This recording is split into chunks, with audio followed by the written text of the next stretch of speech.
Bonne journée. Je suis en train de faire une, une autre façon de faire notre étude. Nous avons essayé de faire ceci euh, depuis,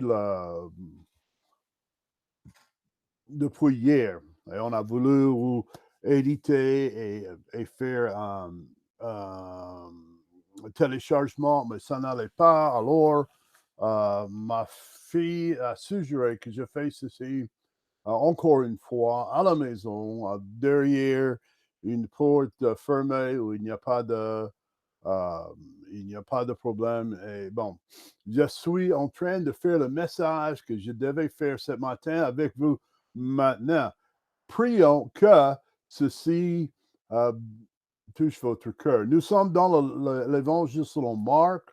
Et dans l'évangile selon Marc, nous sommes en train de lire à partir du chapitre 4. On est en train de voir vraiment le comment on dit ça, le fait que Jésus-Christ est la personne qu'il a dit qu'il est. Est-ce qu'il est trompeur? Est-ce qu'il est un menteur? Est-ce qu'il est un charlatan? Est-ce qu'il était... Ou est-ce qu'il est le prophète qu'il a dit? Est-ce qu'il est le Messie? Comme Dieu a promis en le jardin d'Éden. Alors, ça, c'est ce que nous sommes en train de voir pour l'instant. Avec tous les évangiles qui se trouvent au milieu de notre Bible, au commencement du Nouveau Testament, nous avons toujours une, façon, ou une parole, ou un thème que chacun donne. Matthieu donne Jésus-Christ comme la promesse de Dieu. Vous voyez souvent les mots afin que ça accomplisse. Vous voyez Luc essayer, il commence. Au commencement, les premiers 2-3 versets nous disent, je suis en train de vous montrer ou faire la façon de parler de Jésus-Christ, du commencement jusqu'à la fin, dans un sens chronologique. Bon, avec Marc, nous arrivons à le fait que Marc, c'était vrai, comme quelqu'un a... Nous racontons l'histoire et nous sommes en train de écrire l'histoire de quelqu'un d'autre. Nous croyons, je crois, et l'histoire nous dit que Marc, c'est un disciple de Pierre. Ça veut dire il a suivi Pierre dans ses voyages. C'est lui qui a écrit le livre de Marc. Bon, bien sûr, il était sous l'inspiration de la Bible, mais ça c'est pourquoi vous avez, au lieu d'avoir les actions chronologiques dans le livre de Marc, dans l'évangile selon Marc, nous avons euh, surtout le thème, les idées et comme quelqu'un qui est en train de raconter une histoire, on met les thèmes autour des idées, et ça, c'est ça que nous trouvons au Marc. Alors, il n'est pas tout à fait chronologique.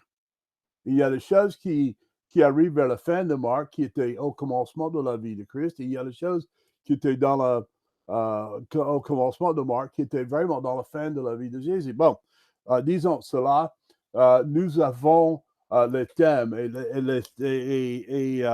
les thèmes ici, c'est Jésus, mythe ou Messie, au Messie.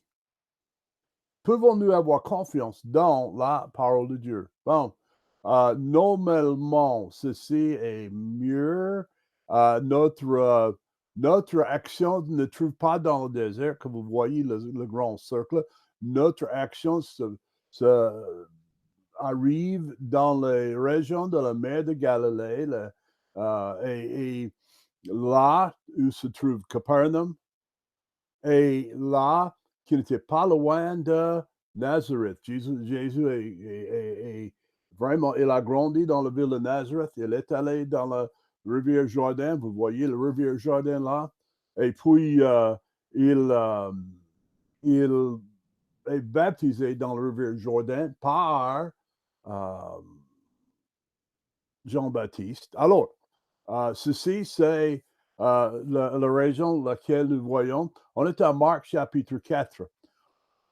Dans ceci, si vous prenez le temps de ouvrir vos Bibles ou regardez dans regardez dans vos téléphones ou tablettes, vous allez trouver ici le lac où Jésus a visité souvent, c'était le lac de Galilée, la mer de Galilée.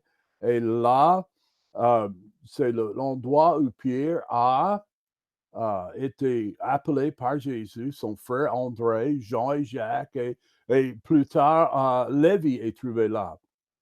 Et la raison que nous trouvons Jésus souvent à la lac, c'est ça, c'est où les gens malades sont allés pour être guéris. Et ils sont allés là parce qu'ils ont entendu que l'air de la mer, les eaux et tout ça, c'est une possibilité de guérir les gens. Mais Jésus se trouvait là. Bon, quand Jésus était là, il y a une foule qui suit parce qu'il est comme un cercle. Écoute, il faisait les choses que les gens ne pouvaient pas faire. Il peut faire des miracles. Les gens ne peuvent pas expliquer. Alors, tout le monde est allé voir après ce qui se passe. Rappelez-vous, il n'avait pas eu le téléphone, il n'avait pas eu l'Internet, il n'avait pas eu la télévision, mais il n'avait pas rien du tout comme ça. Et leur façon de voir les choses comme ils voient, c'est de venir voir. Et il y avait toujours une foule autour de lui. Et quand il y a une foule, il presse contre Jésus. Tant qu'il devait monter dans une barque de temps en temps pour reculer afin qu'il puisse enseigner. Nous allons commencer chapitre 4, verset 1. Jésus se mit encore à enseigner près de la mer. Bon. Et une grande foule, une grande multitude s'étant assemblée auprès de lui. Il est tellement fort, il est tellement pressant qu'il ne peut pas enseigner. Alors, il est monté dans une barque, il est reculé quelques temps de la rivage et il commence à enseigner.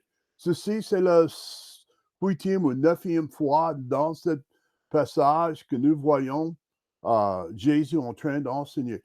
Il voudrait enseigner à propos de le royaume de Dieu. Il voudrait enseigner à propos de les choses de Dieu. Et ce que Dieu attend. Et ce que comment Dieu voit les choses. Toute leur vie, le peuple d'Israël était oppressé par la loi qui était donnée à Moïse sur la montagne. Et ils étaient oppressés parce que les pharisiens, les scribes, les sadduciens ont tellement perverti, si vous voulez, la loi. Ils ont changé, ils ont vraiment fait ça que les gens ne peuvent pas suivre. Et la chose que Dieu a donnée comme un outil, comme quelque chose pour aider les enfants d'Israël est devenu un fardeau. Alors, il monta dans une barque où il s'assit et tout le peuple était à terre sur le rivage. Ça, c'est la façon qu'il a pu enseigner. Il leur enseignait beaucoup de choses par similitude et il leur disait dans ses instructions, il enseignait par les paraboles. Parable, ça veut dire une vérité enveloppée, entourée d'une histoire. Et souvent, les histoires sont les histoires qu'il comprend. C'est une communauté agricole. Et il parlait de le semeur, le semence et la terre. C'est les choses qu'il comprend, les choses qu'il voyait tous les jours. Et dans ceci, il va enseigner une vérité. Souvent, Jésus fait ceci. Souvent, il enseigne ou il fait un miracle. Et puis, directement, il fait une leçon. Il dit quelque chose de très difficile pour les gens de suivre. Et qu'est-ce qu'il fait? Bon, il retire de Jésus. C'était difficile d'entendre d'aimer votre ennemi. Surtout quand les ennemis sont les soldats romains qui marchent comme c'était leur pays. Et qui marchent et qui abusent leur pouvoir parmi les gens. Et ils volent et ils font de méchanceté. Et Israël ne peut rien faire. Alors, Jésus dit d'aimer vos ennemis. Aimez ce soldat romain, malgré le fait de ce qu'il fait. Et les gens, de temps en temps, quand ils entendent des choses pareilles, ils sont difficiles d'accepter ce que Jésus est en train d'enseigner. Et quand ça arrive, il retire. On trouve un moment où il parlait qu'on ne peut pas aimer votre mère et votre père. Et ce n'est pas Jésus en train de dire que tu dois haïr votre mère et votre père. Ce qu'il est en train d'enseigner, c'est une comparaison que vous devez aimer Dieu plus que toute autre chose. D'un jeune âge, les enfants étaient appris de raconter le schéma qui était écoute, Israël, ton Dieu est un seul Dieu. Tu dois aimer ton Dieu avec tout votre cœur et toute votre âme et tout votre esprit.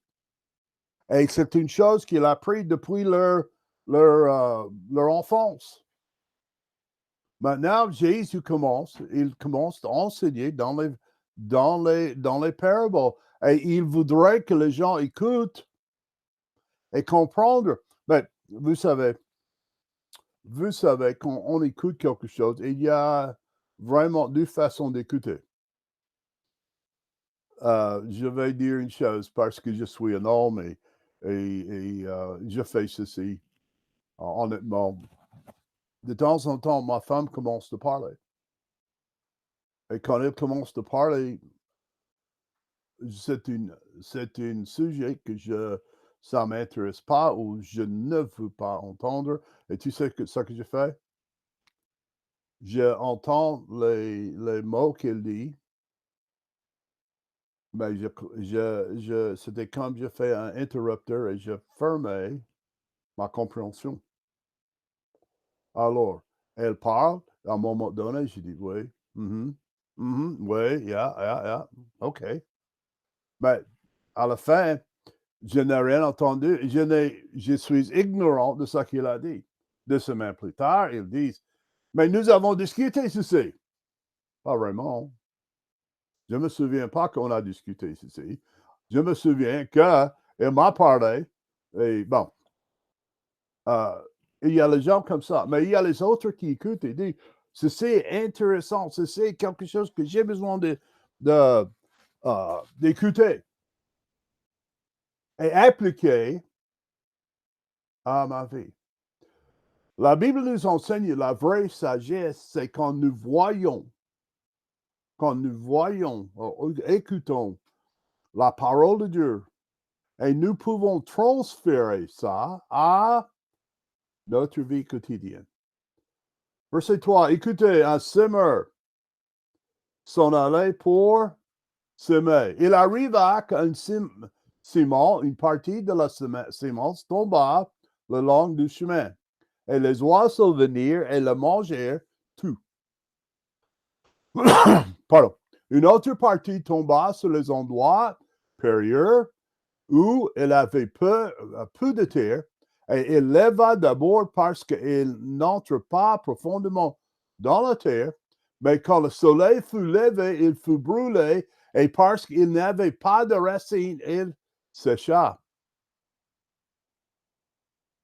Nous sommes à verset 7, une autre partie tomba parmi les épines, et les épines crurent, et tout faire, et il ne rapporta point de fruits. Une autre partie tomba dans une bonne terre et rendit du fruit qui monta et crut, et en sorte qu'un grain en rapporte 30, un autre 60 et un autre 100. Et il leur dit, bon, vous voyez, si vous êtes en train de regarder ceci, vous voyez, j'ai encerclé ceci. J'ai mis les étoiles, j'ai souligné. Je n'ai pas surligné, je peux le faire. Et il leur dit que celui qui a des oreilles pour ouïr, entende. Celui qui a des oreilles pour entendre, entende. Parce qu'il est en train de nous enseigner. Nous avons besoin d'écouter ce qu'il est en train de dire. Et quand il fut en particulier ceux qui étaient autour de lui, avec les 12 apôtres, interrogent touchant le sens de cette parabole. Bon, le vrai thème de tout ceci, c'est le Saint-Esprit. Et nous allons parler de la leçon, mais nous allons parler du Saint-Esprit aussi. Si vous avez trouvé des notes de messages, ceci c'est le premier point. Le Saint-Esprit est nécessaire pour le salut.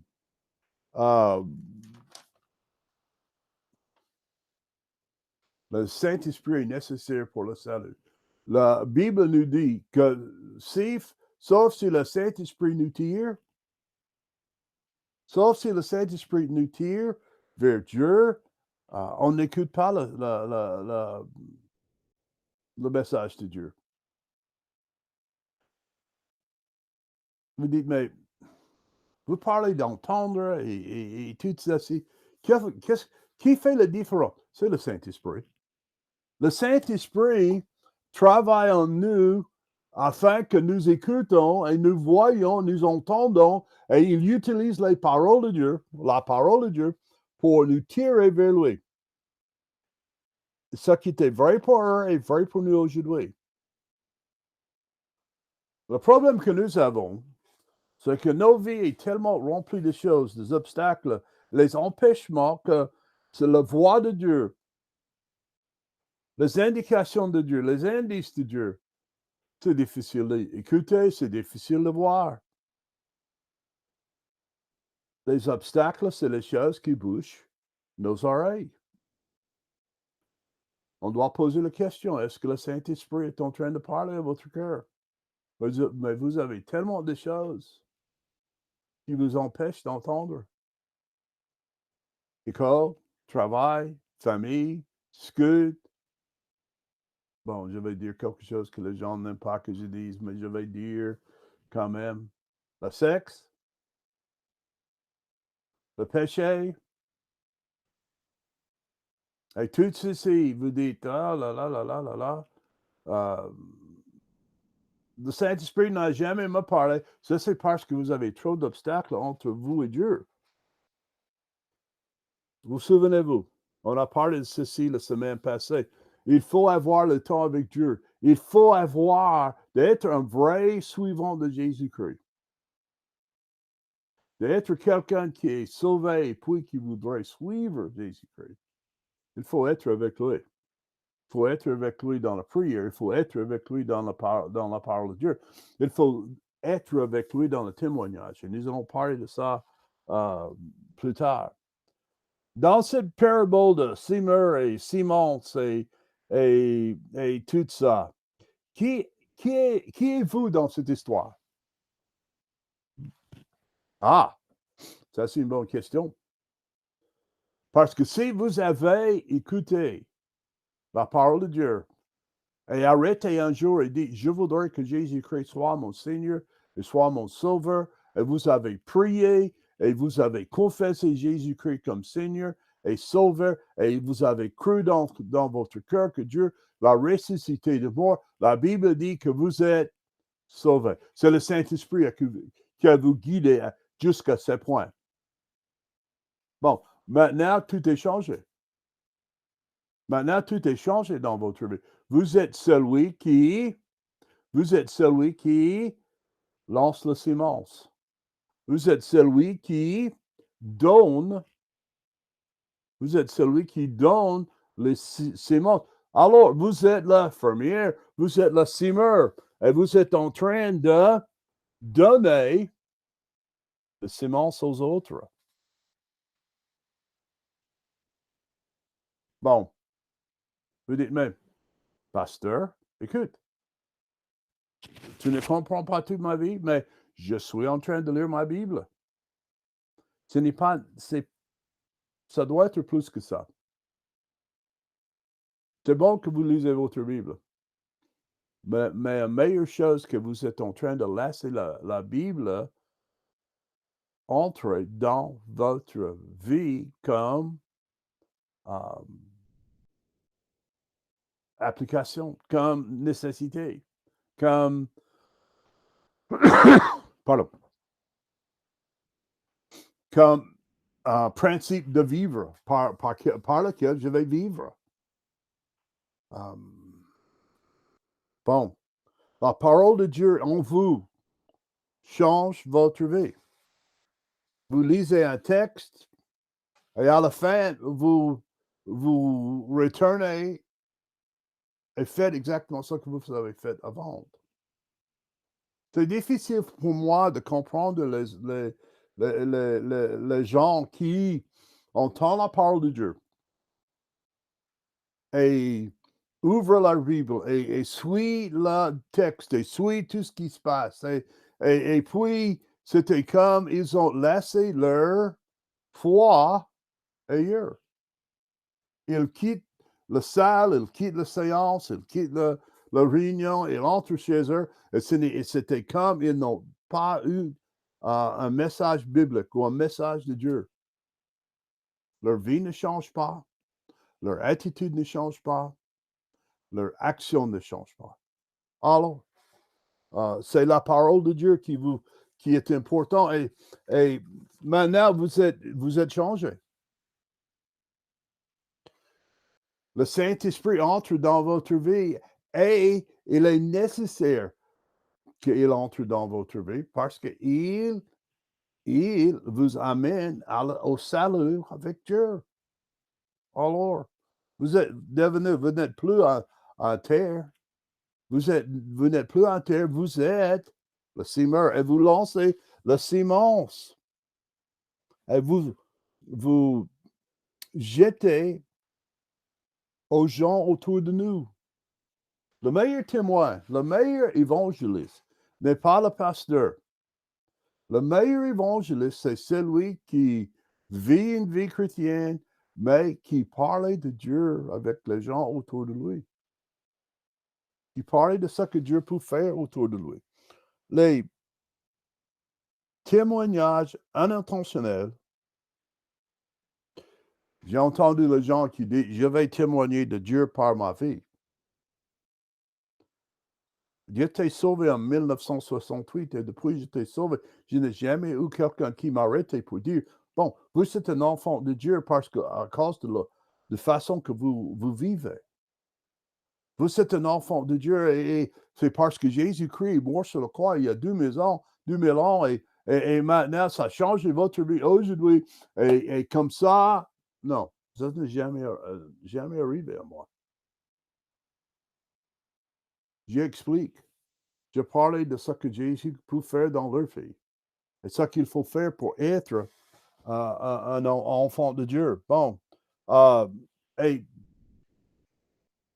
comme semeur, quand je jette la sémence, c'est le Saint-Esprit qui dirige la parole aux endroits différents, de différents cœurs.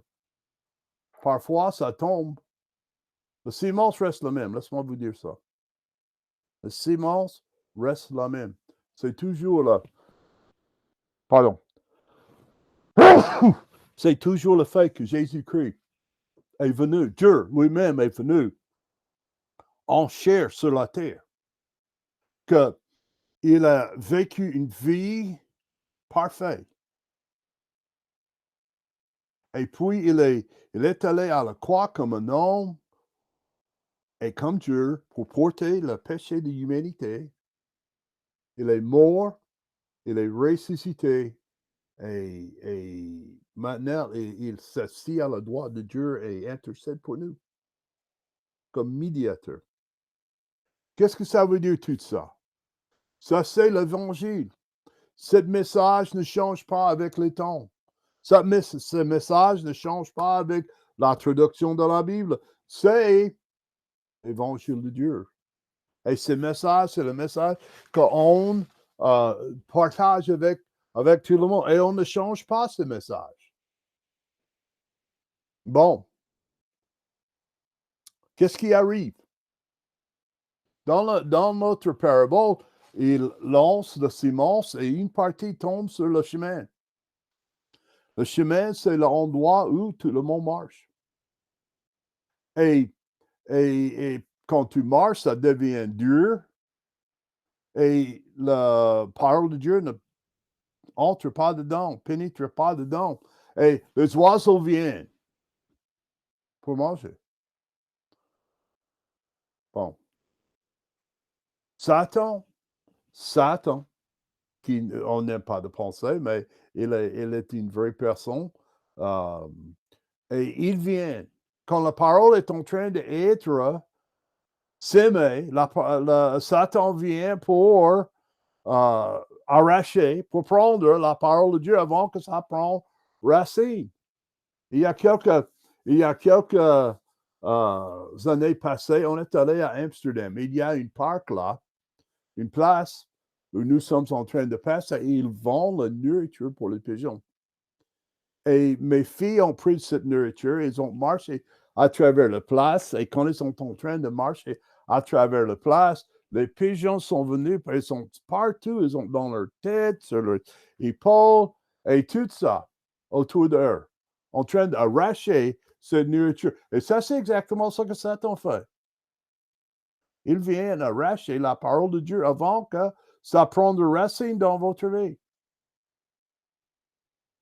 C'est trop difficile. Il lisait les choses par la vie chrétienne est trop difficile. La vie chrétienne n'est pas il n'y a pas de joie dedans. Il n'y a pas, on ne s'amuse pas. Peut-être il vaut mieux que vous devenez un musulman ou un bouddhiste. Peut-être il vaut mieux si vous ignorez ce qu'il vous dit. Vous ne pouvez pas pardonner les uns les autres. Alors, oubliez ça. Vous ne voulez pas arrêter de dormir, d'avoir sexe avec votre copine ou copain. Alors, n'écoutez pas ça. Mais il faut comprendre. Il faut comprendre que ceci, c'est la parole de Dieu. Parfois, la parole de Dieu, le salut de Dieu ne fait pas de bon sens. C'est par la grâce que vous êtes sauvés, par le moyen de la foi. Cela ne vient point de vous, c'est le don de Dieu. Dieu vous donne le salut sans hésitation. Dieu vous donne le salut sans hésitation. Si on vient à lui. Verset que tout le monde connaît. Que Dieu a tant aimé le monde qu'il a donné son Fils unique, afin que quiconque croit en lui ne périsse point, mais qu'il ait la vie éternelle. Quiconque croit en lui ait la vie éternelle. Pourquoi? Jésus voudrait que nous prêchions cet évangile à toutes les nations. Ça, c'est la chose qu'il a donnée aux disciples en quittant la terre. Il dit, vous s'aimez, et parfois la semence tombe sur la mauvaise terre. Il y a les gens qui sont trop occupés avec le monde. Ils sont les gens qui sont trop occupés de gagner leur vie. Ils sont le souci du monde. Le souci du monde. C'est ça que ça veut, c'est ça qu'on appelle ça. Et souvent, les gens, comme ça, disent, un jour, je vais faire ça. Un jour. Bon. Le Saint-Esprit appelle. Le Saint-Esprit est celui qui est en train de travailler en eux. Dans notre parole, il dit, non à cause des œuvres de justice que nous sont faites, c'est pas par les œuvres, on est sauvé, mais selon sa miséricorde par le baptême de la régénération et par le renouvellement du Saint-Esprit, qu'il a répandu abondamment sur nous par Jésus-Christ, notre Sauveur. Regarde bien, par le renouvellement du Saint-Esprit. C'est le Saint-Esprit qui nous guide vers le salut. Bon, deuxième point. Comme je dis, on est en train de parler du Saint-Esprit, probablement le Dieu qui était la troisième personne de la Trinité, et il est probablement mal compris plus que des autres. Nous comprenons Dieu le Père, parce que j'ai eu un Père. Vous avez eu un Père, quelque part. On a un Père, on peut le voir. Dieu le Fils, bon, on a un Fils, je suis un Fils, et bon, nous comprenons ça. Mais le Saint-Esprit, alors parfois c'est difficile de comprendre exactement qui est le Saint-Esprit et qu'est-ce qu'il fait. Et nous allons parler de ça un peu aujourd'hui. Qui est le Saint-Esprit et qu'est-ce qu'il fait? Deuxième partie de ceci.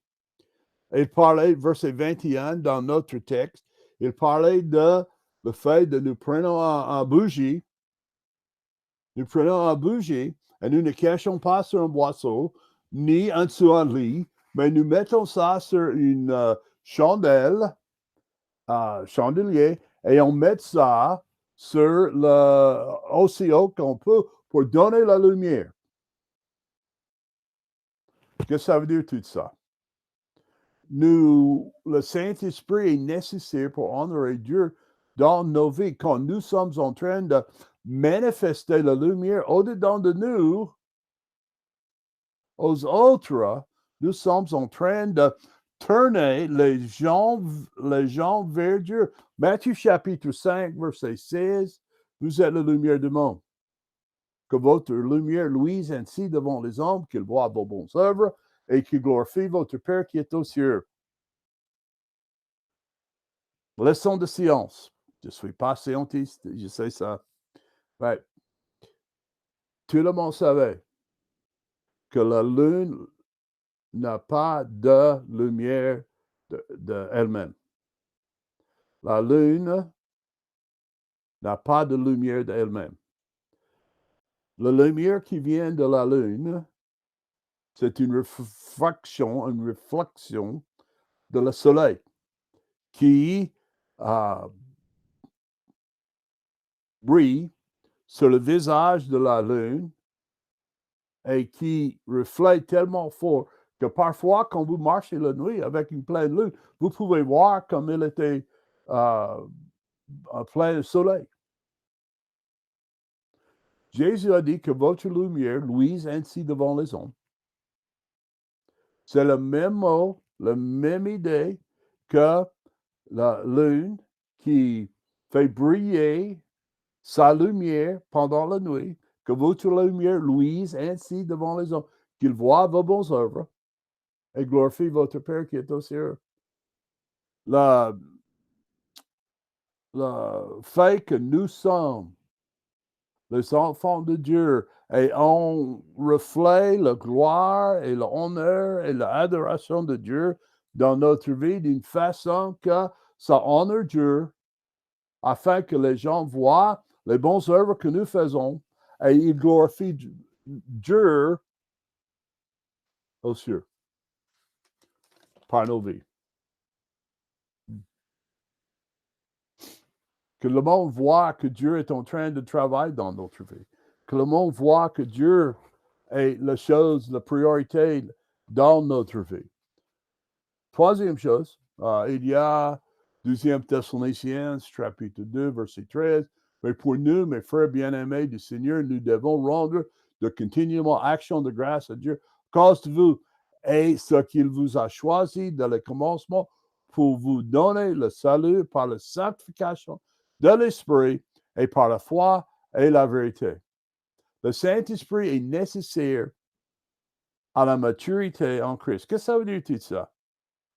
Qu'est-ce que ça veut dire d'avoir la maturité en Christ? La maturité en Christ, ça veut dire que ma vie commence à changer. Si quelqu'un est en Christ, il est une nouvelle création. Les choses anciennes sont passées. Voici, toutes choses sont devenues nouvelles. À cause de la maturité en Christ, il y a mes désirs, mes souhaits changent. La Bible nous dit, Colossiens chapitre 3, verset 1, que nous devons affectionner, affectionnez-vous de choses en haut, pas de choses sur cette terre. Nos désirs changent. Nos façons de penser changent. Notre intelligence,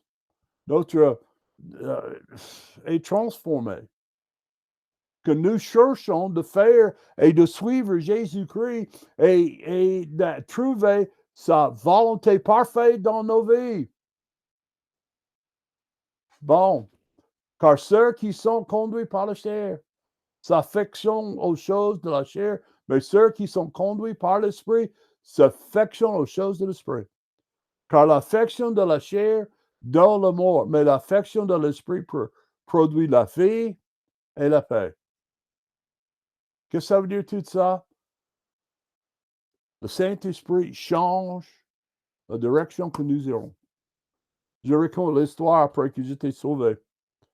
J'étais à jeudi matin en 1968, mois de août, et je suis entré. Avant que j'étais sauvé, je n'étais pas vraiment un bon garçon. Je n'étais pas un brave garçon. J'ai honte de dire toutes les choses que j'ai faites, je ne vais pas faire. Dieu m'a sauvé. Dieu a changé ma vie. Mais j'étais sauvé à ce point-là un jour. Alors, je suis monté sur la moto, allé à la salle de billard, comme je fais presque tous les samedis soirs. Je fais les rendez-vous avec les filles le samedi. Je visitais la salle de billard vendredi soir. Et j'ai un message à dire aux gens ce jour-là. Et je entre dans cette salle de billard. Et l'Esprit de Dieu a parlé à mon cœur. Vous n'avez aucun besoin d'être ici. Et je me suis rendu compte. Je suis dans le mauvais endroit. Et j'ai tourné et j'ai fait signe à mes copains et je suis sorti. Bon, laisse-moi vous dire. La salle de billard, il n'y a aucun problème avec la salle de billard. D'accord? De jouer ou de faire les choses sur une table de billard, il n'y a aucun problème avec ça. C'est les actes, les actions, les choses qui se passent dans cette salle de billard que je n'avais pas besoin d'être autour de moi après que j'étais sauvé. Juste après que j'étais sauvé, de peur que je retournais dans mon ancienne vie au lieu de marcher dans la nouveauté de la vie. D'accord? Bon, et l'Esprit de Dieu m'a dit ça. Et j'ai changé. Je quittais la salle et je suis allé ailleurs. Bon, c'est le Saint-Esprit de Dieu qui a changé ma vie. Les bêtises que j'ai fait avant, le Saint-Esprit de Dieu a changé. Les péchés que je faisais avant, le Saint-Esprit m'a fait faire que je ne veux pas faire ça. Je ne veux plus faire ça. Le Saint-Esprit est nécessaire pour devenir un disciple. Le Saint-Esprit est nécessaire pour devenir un disciple. Mais le consolateur, qui est le Saint-Esprit que mon Père enverra en mon nom vous enseignera toutes choses et vous remettra en mémoire toutes celles qui je vous ai dit. Quand Jésus est parti, il a dit qu'il va envoyer le Saint-Esprit de Dieu. Vous avez besoin de lire.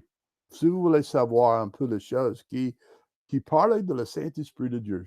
Jean chapitre 14, 15 et 16. Il parlait de la façon que le Saint-Esprit va travailler dans notre vie. Comme consolateur, comme professeur. Il enseignera toutes choses et vous mettra en mémoire toutes celles que je vous ai dit. Bon, et il est en train de nous corriger et il nous convainc de le péché. Dans ce passage, nous voyons ça. Alors, quel est le rôle du Saint-Esprit dans notre vie? Il est le pouvoir. Jésus-Christ a fait tout ce qu'il a fait sur le pouvoir du Saint-Esprit. Nous avons parlé de ça. Il est l'autorité. L'autorité que nous avons vient du Saint-Esprit de Dieu. Et puis, il est la présence de Dieu. 2 Corinthiens nous dit que le Saint-Esprit de Dieu habite dans le temple de Dieu. Et le temple de Dieu est nous. Tu te souviens quand Salomon a construit le temple de Dieu et quand il a commencé de prier, la Bible dit la présence de Dieu a rempli l'espace. Le temple de Dieu. Bon, nous sommes le temple de Dieu. Et Dieu est dans notre vie. Qu'est-ce que le Saint-Esprit fait? Le Saint-Esprit nous sanctifie et nous rend plus semblables à Jésus. Le Saint-Esprit sanctifie. Ça veut dire qu'il a nous purifié, il a nous mis à part afin que nous sommes semblables à Jésus. Quel est le but de la vie chrétienne? La vie chrétienne, c'est d'être semblable à l'image de son Fils. Fils de Dieu, Jésus-Christ. Alors, il nous sanctifie et nous rendre plus semblables à Jésus-Christ. Unifie la famille de Dieu. Nous sommes, il y a un esprit, un baptême, et ça vient parce qu'on est unifié. Unifie la famille de Dieu. Nous avons, dans notre petite famille de l'Église, nous avons les gens d'Algérie, nous avons les gens d'Afrique, nous avons les gens de Chine, nous avons les gens de Pérou, nous avons les gens d'Espagne, nous avons quelques Belges, nous avons les Américains. Comment toutes ces différentes idées, comment toutes ces différentes cultures peuvent vivre ensemble en harmonie? Nous pouvons faire ça parce que nous avons les gens de Togo aussi. Nous pouvons faire ça parce que le Saint-Esprit habite au-dedans de moi. Et je peux regarder un frère qui vient de quelque part en Afrique ou quelque part en Amérique du Sud ou même quelque part dans les Roumanie ou Hongrois ou même Allemagne et dire ceci, c'est un frère en Christ. Le Saint-Esprit qui fait ça. Le Saint-Esprit nous rappelle qui nous sommes en Christ. Le Saint-Esprit nous rappelle qui nous sommes en Christ. Je suis un pécheur sauvé par la grâce. Autrement dit, je suis un enfant de Dieu. Je suis un frère, un demi-frère, si vous voulez, mais je suis un frère adopté de Jésus-Christ. Le Saint-Esprit nous rappelle qui nous sommes en Christ.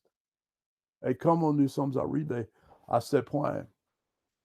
Le Saint-Esprit prie efficacement pour nous. Nous avons eu ce verset en Romains qui parle du fait que parfois quand nous ne savons pas à quoi parler, ou comment de parler, ou quoi dire.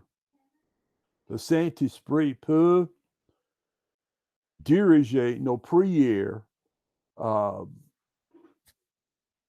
Dieu, pour nous. Est-ce que vous avez jamais arrivé à un point, tragédie, drame dans votre vie qui était tellement difficile de comprendre que vous ne savez pas comment de prier Dieu? Malheureusement, ça arrive souvent. Malheureusement, dans cette vie, il y a des tragédies. Malheureusement, dans cette vie, il y a des choses qui arrivent. Et on est tellement émotionnel. On est tellement touché que nous ne savons pas comment de prier et comment de dire, qu'est-ce qu'il faut dire. Et bon, le Saint-Esprit nous aide à prier. Il illumine nos cœurs et nous aide à comprendre l'Évangile, la parole de Dieu. J'aime lire ma Bible la nuit, avant que j'aille au lit. Et parfois, je lis des passages qui sont difficiles à comprendre. Et même avec les gens plus sages que moi et plus intelligents que moi, je lis ce que les commentateurs nous disent. Et parfois, je ne comprends pas. Alors, qu'est-ce que je fais? Je vais au lit. Et vous savez ce que l'Esprit fait parfois? Pendant que je suis en train de dormir, le Saint-Esprit travaille dans mon sous-conscience pour m'aider à comprendre ce que je n'ai pas compris avant. Ça, c'est pas une nouvelle révélation. C'est une illumination de sa parole d'une façon que je ne voyais pas. Nous avons une dame qui vient d'Afrique dans notre assemblée. Il s'appelle Doris. Doris, j'aime beaucoup. Donc, si vous êtes en train d'écouter, Doris, je t'aime beaucoup. Mais il voyait les choses différentes que moi. Parfois, quand nous sommes en train de faire la discussion, elle dit quelque chose et c'était comme une lampe de poche qui fait cling. Et la façon qu'il dit et la façon qu'il parle me montrait une autre façon de voir le sujet lequel nous sommes en train de parler. Alors, le Saint-Esprit fait ça avec sa parole. Parfois, le Saint-Esprit apporte Doris dans mon chemin afin que je voie les choses d'une autre façon. Puis, nous montre tous nos péchés. Bon, il y a toute une liste pour moi que le Saint-Esprit a commencé de me montrer. Quand j'étais jeune, j'étais un jeune homme rempli de colère. Et de temps en temps, cette colère revient. Je ne voulais pas. Mais ça revient et surtout quand c'est injuste. Qu'est-ce que je fais? Le Saint-Esprit dit, tu as mal agi. Je ne sais pas combien de fois je dois retourner à quelqu'un et dire, j'ai eu tort, ce que je dis était mauvais, pardonne-moi. Pas excuse-moi, pardonne-moi. Il y a une différence de demander une excuse que demander pardon. Quand je demande pardon, je suis en train de dire c'est ma faute. Oui, c'est toi qui as marché sur mes pieds et qui m'a fait vous pousser comme ça. Mais je ne devais pas vous pousser comme ça. Alors, le Saint-Esprit nous montre nos péchés. Il nous convainc quand nous faisons des choses qu'il ne fallait pas faire. Le Saint-Esprit échange nos désirs de pécheurs contre des désirs saints. Je peux lire ça encore une fois, mais ça ne va pas changer. Avant d'être sauvé, il y a le désir que Satan utilise pour nous entraîner, pour nous lier à lui. Et si on n'est pas prudent, ces liens peuvent nous retirer, encore une fois, dans le péché. Mais Satan, fur et à mesure qu'il est dans notre, le Saint-Esprit, fur et à mesure qu'il est dans notre vie, pour rendre ce désir saint, que ça n'a plus de goût pour nous.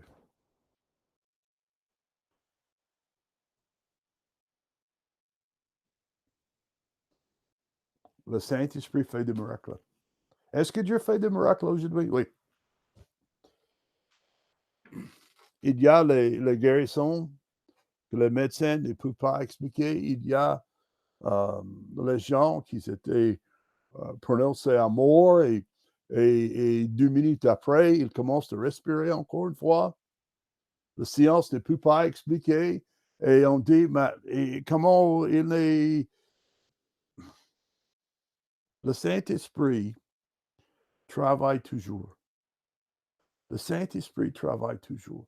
Et il fait des miracles. Il fait des miracles quand c'est selon la volonté de Dieu et selon la puissance de Dieu.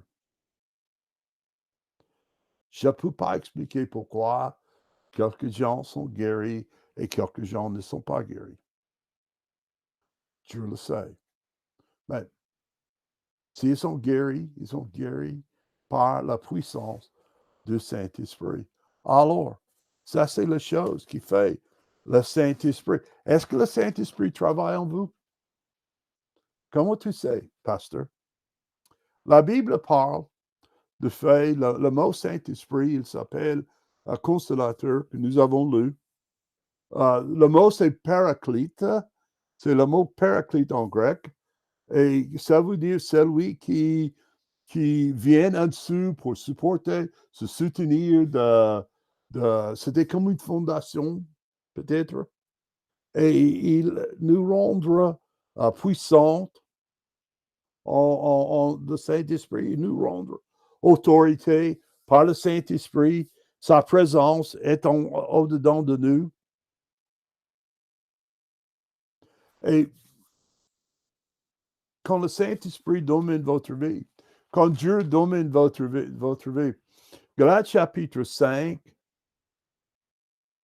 nous dit, verset 22, car le fruit de l'Esprit, c'est l'amour, la paix, la patience, la dignité, et beaucoup de choses après ça. C'est le fruit. Tout ce que je savais dans ma vie, et j'ai parlé d'expérience maintenant, quand j'étais sauvé, 1968, ce fruit a été implanté dans ma vie. Il n'a pas pris fruition. Il n'était pas une grande fruit, mais il était là. Dieu commence le travail en moi pour me faire changer. Et il pousse un petit peu. Et il pousse un petit peu. Bon, j'espère que je suis plus loin dans l'Esprit de Dieu que j'étais en 1968. Je ne suis pas encore arrivé. Mais je suis au point que le Saint-Esprit peut travailler dans ma vie. Bon, est-ce que le Saint-Esprit travaille dans votre vie? Est-ce qu'il vous dirige et guide? Ça, c'est le Saint-Esprit de Dieu. Et quand le Saint-Esprit de Dieu travaille dans votre vie, quand le Saint-Esprit de Dieu travaille dans votre vie, ma prière, c'est que vous le suivez. Faire, écouter ce qu'il a à vous dire. Si Dieu a travaillé dans votre cœur aujourd'hui, si vous n'êtes pas un enfant de Dieu, laisse-moi commencer là. Si vous n'êtes pas un enfant de Dieu, vous n'avez pas de relation avec lui. Vous pouvez avoir. Il faut simplement confesser Jésus-Christ comme Seigneur. Je pose, comme Seigneur et comme Sauveur.